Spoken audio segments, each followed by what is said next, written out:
नमस्कार, प्रणाम, आदाब, सत श्री अकाल।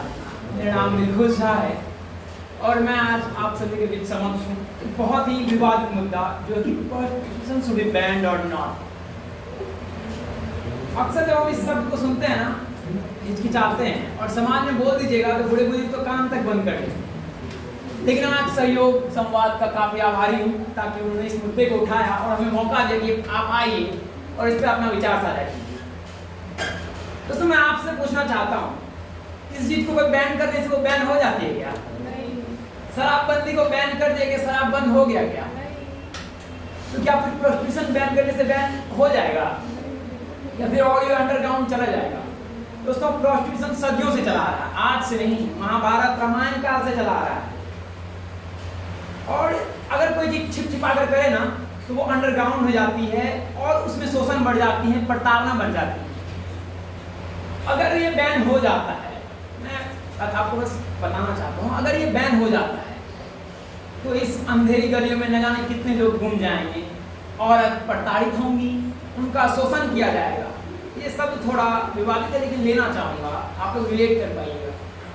दलाल, पुलिस, माफिया सब उनको प्रताड़ित करेंगे, उनकी जीवन बद से बदतर हो जाएगी। यहाँ पे हमें एक बहुत ही प्रसिद्ध राइटर हुए हैं, काफी वो भी विवादित हैं, शहादत हसन मंटो।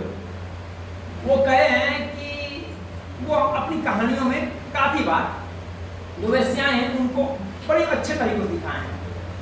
उन्होंने दिखाया है कि वो भी इस समाज का हिस्सा हैं, उसी समाज जिन्होंने उन वेश्याओं को हमेशा गिरा हुआ करके कहा है।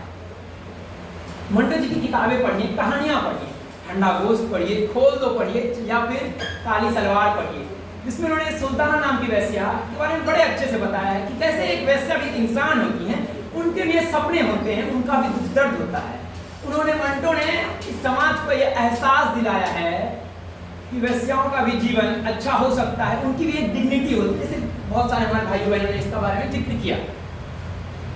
उन्होंने एक बात और मेंशन किया, पता है क्या, कि अगर आप समाज को देखना चाहते हैं ना और थोड़ा करीब से देखना चाहते हैं तो जाइए ना वेश्याओं की गलियों में, आपको पता चलेगा वो दिखावे की जिंदगी नहीं जीती हैं, वो दिखावे की जिंदगी नहीं जीती हैं, वो झूठी इज्जत नहीं जीती हैं, वो जैसी हैं वैसी ही दिखती हैं, केवल ईमानदार।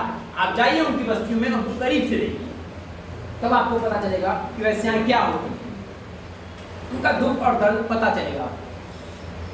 अच्छा, एक बात और, क्या प्रोस्टिट्यूशन से बैन करने से खत्म हो जाएगा? नहीं ना, वही बात, शोषित फिर से शोषण बढ़ेगा, प्रताड़ना बढ़ेगी। लेकिन अगर इसे लीगल कर दिया जाए तो कितना बढ़िया होगा, ऑर्गेनाइज फॉर्म में कर दिया जाए तो बढ़िया होगा कि नहीं? पहले भी बढ़िया हुआ करता था, एक दीदी मेंशन की, पहले भी बहुत बढ़िया ऑर्गेनाइज तरीके से हुआ करता था। उसे लीगल कर दिया जाए तो हो सकता है वो सीता की बेटी एक रीता जो IPS बनी, वैसे भी उदाहरण और भी सामने आए, है कि नहीं? जो सेक्स वर्कर्स हैं उनकी हॉस्पिटल्स में जो फैसिलिटी वो अच्छी हो जाएंगी।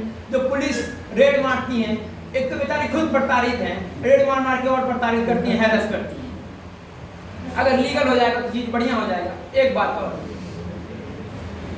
प्रोस्टिट्यूशन कोई नैतिकता का सवाल नहीं है, मानव अधिकार का सवाल है। अगर किसी समाज में कोई औरत चाहती है कि हम उस समाज में जाना चाहते हैं, शर्त एक कि वो उनके मर्जी से होना चाहिए, कोई दबाव नहीं, तो हम कौन होते हैं रोकने वाले भाई? करें, उनकी भी रोजगार की बात है, करें। दूसरी बात है, वेश्यावृत्ति को बैन करने से ये समाज साफ नहीं होगा।